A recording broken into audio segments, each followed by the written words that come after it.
The first men to step foot on the moon were Neil Armstrong and Buzz Aldrin.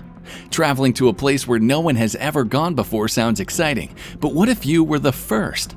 Would you want to spend time on the moon someday? Hi guys, welcome to my YouTube channel, and in today's video I'm going to tell you about how SpaceX has planned to put humans on the moon. But before we begin, if you are new here, make sure to subscribe to my channel and turn on the notifications to never miss a video. Artemis Program. According to the Artemis Program, NASA plans to send astronauts to spend longer time on the moon. Therefore, it has chosen SpaceX to continue work on the first commercial human landing that will safely transport the next 2 American astronauts to the moon's surface. There's a good chance that one of them will be the first woman in history to walk on the moon. The Artemis program also aims to place the first person of color on the moon's surface as an additional objective. The Space Launch System rocket will carry 4 men into lunar orbit aboard the Orion spacecraft for a multi-day mission. The 2 crew members will then switch over to the SpaceX Human Landing System for the final stage of their voyage to the moon's surface. As soon as they've had a chance to explore the surface for 1 week, they'll board the lander and head back to orbit, where they'll be reunited with Orion and their other astronauts before returning to Earth. There is a total award value of $2.89 billion for the fixed-price, milestone-based contract. Contract to SpaceX. SpaceX is working on a massive rocket named Starship that will one day send humans to Mars. However, it will first deliver astronauts from NASA to the moon. Astronauts will be transported from lunar orbit to the moon's surface via SpaceX's Starship, NASA revealed in a conference. A new contract expands NASA's practice of depending on commercial corporations to transport people, cargo, and robotic explorers into space. An initial design contract for lunar landers was awarded to 3 companies by NASA last year. On top of NASA's selection of SpaceX's proposal, the agency also chose proposals from Dynetics, a defense contractor, and Blue Origin, a company founded by Amazon CEO Jeff Bezos. Mr. Musk, on the other hand, sees it as a victory in the space millionaires' battle. Blue Origin, Jeff Bezos' venture into space exploration, was a competitor for a NASA lunar contract. SpaceX has overtaken Blue Origin and other rocket builders, highlighting how it has become NASA's most prominent partner in the human spaceflight program. As part of NASA's Artemis program, which the Biden administration has promised will feature the first woman and the first person of color to land on the moon, the next astronauts will most likely be traveling in a SpaceX vehicle. In order to qualify for the award, SpaceX must make an unmanned landing first. SpaceX's ability to create a moon landing capable version of Starship is a clear indication of NASA's trust in the company's ability to do so. Because SpaceX's $2.9 billion offer was far less costly than competing options, and the company plans to pay for more than half of Starship's construction expense, NASA can go back to the moon on budget. However, this means that NASA has no other options at this time. The future of NASA's Artemis missions is still up in the air. The agency stated that the SpaceX contract included only Artemis 3 and a previous unmanned demonstration mission. A new NASA contracting process will let private corporations compete on carrying astronauts from Earth to other planets after Artemis 4. How has SpaceX planned to land humans on Moon? The Lunar Excursion Module of the Apollo program has been replaced by the Artemis HLS. NASA's Orion spacecraft will carry the Artemis 3 crew into lunar orbit, but they will never set foot on the lunar surface. Orion will meet the Starship HLS and dock with NASA's Gateway, a modest space station designed for lunar orbit, rather than heading to Mars.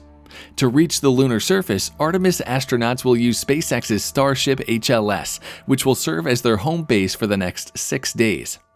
Once their mission is complete, the astronauts will be returned to Earth via the Starship HLS and the Gateway, where they will board Orion for their return journey.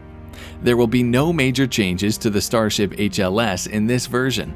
SpaceX, on the other hand, has already made considerable changes to its Starship spacecraft. For the Starship HLS model, SpaceX will forego the usual aerodynamic fins and thermal shielding because it will never return to Earth for a landing. For landing on the lunar surface, the Starship HLS will have wide legs and an elevator for lowering personnel and cargo up and down its 164-foot height. When it launches into low Earth orbit, the Starship HLS will connect with a fuel tanker version of another Starship and fill it up with fuel for its first trip to the Moon. The tanker variant of the Starship is still being developed. A Starship HLS mission to the Moon will require up to 10 further Starship flights to refuel, an operational complication Blue Origin heavily highlighted in their social media campaign against the SpaceX HLS agreement. Because Congress required it as part of the NASA Authorization Act of 2010, SLS is a massive, powerful rocket that will be capable of carrying NASA's toughest missions to the Moon and far beyond. In total, SLS's liquid hydrogen and oxygen-burning main stage RS-25 rocket engines and 2 solid fuel boosters will provide over 8 million pounds of thrust and deliver over 95 tons of mass into orbit.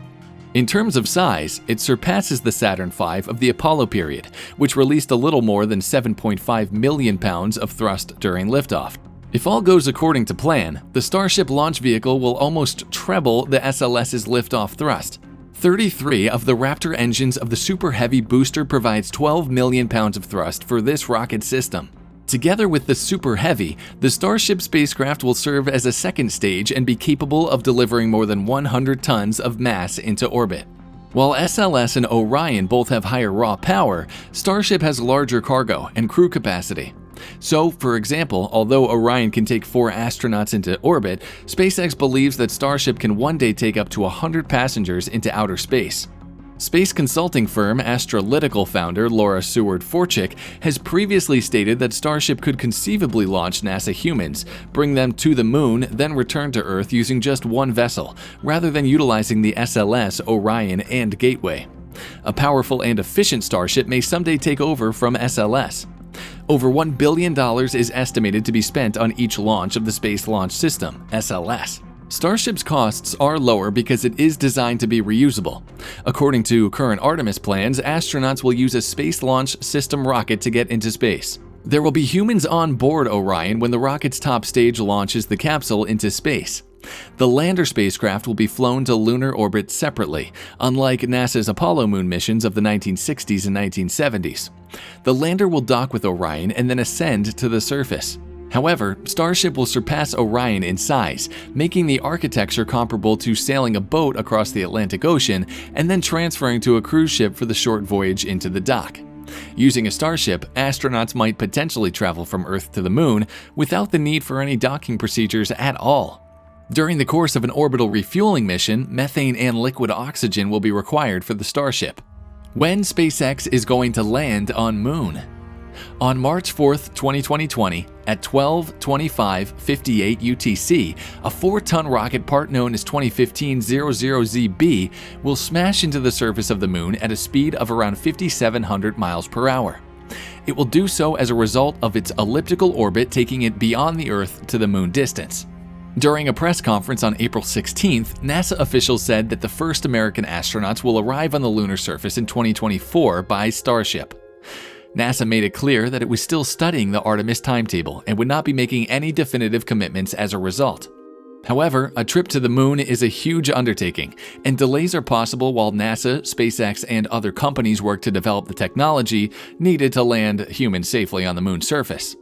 As for the future of human habitation on Mars, NASA expects astronauts to return and live and work there for an extended amount of time, exploring the technologies that will be needed to reach the Red Planet. Modified versions of SpaceX's Starship spacecraft will be used for the company's lunar landing project. The prototype aircraft has exploded on all 4 of its test flights thus far. As long as SpaceX has not demonstrated that it can land the spaceship safely on Earth as well as the lunar surface, NASA will not be sending astronauts on Starship. That's all for today's video, and thanks for watching it. If you liked it, make sure to give it a thumbs up and share it with your friends. And while you are here, watch one of these 2 videos appearing on your screen right now. I will see you there.